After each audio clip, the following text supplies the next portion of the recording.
Hi everyone, welcome back to the channel. I hope you are well on this glorious Wednesday. A look outside tells me that the weather is pretty fine, and it's been fine so far this week. It's probably fine wherever you're watching this video, and I can say that with some sort of confidence because I'm actually recording this video on the day it goes out. It's 1:45 in the afternoon, a matter of hours before you will hopefully be watching this video.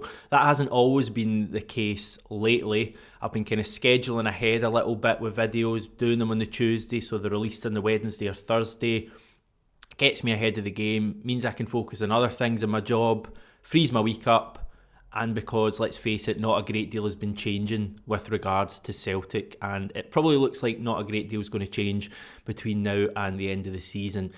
Don't quite know why I've let you in on that kind of behind the scenes story, but I have. So maybe you could repay me for that by subscribing to the channel.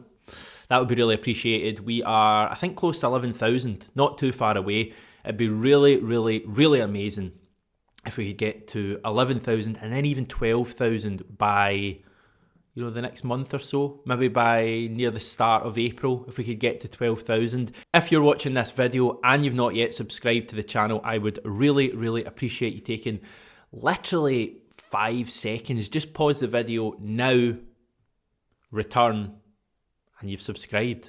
Thanks. Right, can Celtic still attract a top level or elite manager? It's a genuine question that I've been pondering for a while. I know I'm not the only one. A lot of Celtic fans, if not all of them, have been pondering this question. Where is the bar? Where's the glass ceiling for the kind of manager Celtic could appoint? There is a glass ceiling because we're not going to appoint Pep Guardiola out of his Man City job. I was about to say Jurgen Klopp at Liverpool, but the way things are going there, you never know. But Guardiola's not going to leave Man City to join us. Brendan Rodgers isn't going to leave Leicester to join us. That'd be funny. But there is a glass ceiling, so whereabouts is it placed? We've been burned in the past. Remember all the rumours of Jose Mourinho coming to the club? Yes, that really happened a couple of years ago. We ended up with Neil Lennon. We were burned with the Rafa Benitez stuff as well. People had convinced themselves that Benitez was going to come to Celtic, win loads of trophies, and then depart off into the sun. Again, we were landed with Neil Lennon. So we have been burned in the past, but equally, we have appointed elite level managers in the past as well. Probably only 2 of them in the 21st century, but 2 is still better than none, and it's better than 1 as well. Martin O'Neill was definitely an elite level manager, doing well at Leicester City. Brendan Rodgers equally was an elite level manager. So we can do it. Will we do it in the future? And more pertinently, will we do it this summer? Can Celtic still attract a high level elite manager to the club? I say yes, and in this video I'm going to outline why I think that's the case.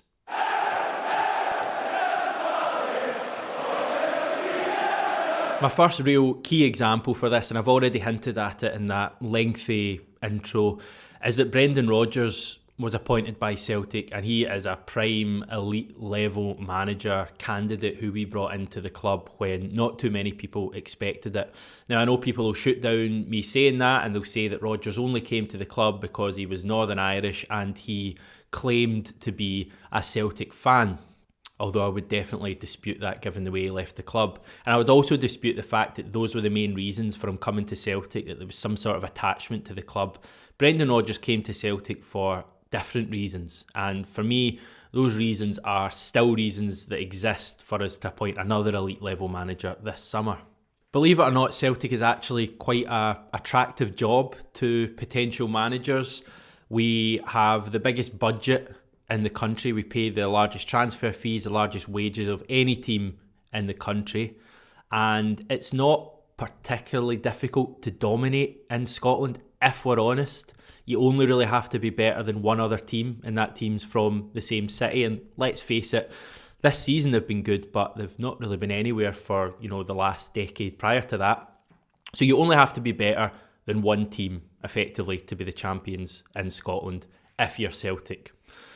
Also, you get a shot at European football where, to a certain extent, the pressure is off. I know I have people shouting at their phones or laptops or whatever when I say that. Obviously, there's always pressure in any game as Celtic manager, pre-season friendlies, never mind Champions League games. But if you can get into the group stage of the Champions League, which admittedly is a tough task that's going to be even tougher next season in the non-champions route, but if you can manage to get into that group stage, the pressure is kind of off a bit. Nothing's expected of you, really. You're not expected to compete with Barcelona's and PSG's and Manchester City's.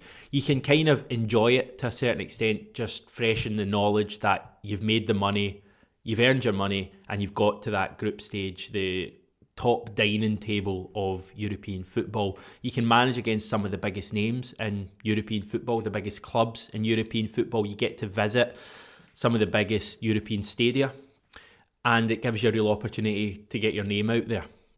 Let's not beat around the bush either. The wages that Celtic offer are another major reason why a manager would come to the club. Brendan Rodgers was on around about £2.5 million per year. Now, those are Premier League type wages for a manager. They're not top Premier League wages. I think Guardiola and Klopp are on close to 15 or 20 million, so it's a good way off that. But if you're looking at the lower clubs in the Premier League, Celtic can handle those kind of wages and actually pay a bit more than the bottom clubs in the league, which is pretty extraordinary when you consider that we don't have 80, 100 million pounds of TV revenue coming into the club every single year. Added to the wage and the opportunity to impress, the fact that we're in Scotland, just over the border from England, means that any time there's a big English job goes on offer in the Premier League, you will be considered if you're doing well at your job in Scotland. Look at Brendan Rodgers, again, a perfect example. Goes to a top half English club in terms of Leicester City from Celtic. A club with real ambitions, a team that won the league a few years ago, and they picked him up from Celtic. Steven Gerrard will probably do the same. He'll leave to an English Premier League club when he leaves Rangers. It's what's possible. If you do well in Scotland, you will be an attractive proposition to English clubs and decent English clubs as well. So just to recap, you've got the biggest budget in Scottish football. You've got a chance to win trophies. You've got a chance to manage one of the biggest clubs in Britain, a club that gets regularly, close to selling out a 60,000 seater stadium every fortnight. When we're not in COVID times, that is, of course. You've got the chance to make yourself a legend at the club, to be adored by those supporters, to compete in Europe, Champions League if you're great, Europa League if you're not quite as great, still not to be sniffed at. Lots of clubs would love the opportunity to compete in the Europa League, but it's not possible because they come from larger nations. And finally, you've got great job prospects for your next employment after you leave the club, should you do well. And it's even more attractive this summer because of a few reasons. One of the key ones that not too many people are commenting on, it's been hinted in a few places, Peter Lawwell leaving the club and Dominic Mackay coming in alongside a new football operations person in a role that's still to be named and still to be sorted with regards to who it is huge news. Peter Lawwell would have been a real obstacle for a lot of Celtic managers. He's probably one of the reasons Brendan Rodgers left so early, because he was getting involved in football operations when he was a businessman. The fact that he's not going to be around and we're going to have a brand new chief executive with fresh ideas, a brand new sporting director, a role that's never even been in place at the club, and on top of that, you're going to have effectively a blank canvas to build your next Celtic team. We're going to have probably 10, 12 players leaving the club in the summer, all in, including all the loan guys that are going to leave. You're probably going to have the same number of players coming in. You're going to get a chance to build something new at Celtic. Of course, it's a challenge and things could go wrong, but if you're a manager who's worth his salt, you're going to be relishing that opportunity. And I'll finish my rather lengthy and probably terrible pitch by saying this.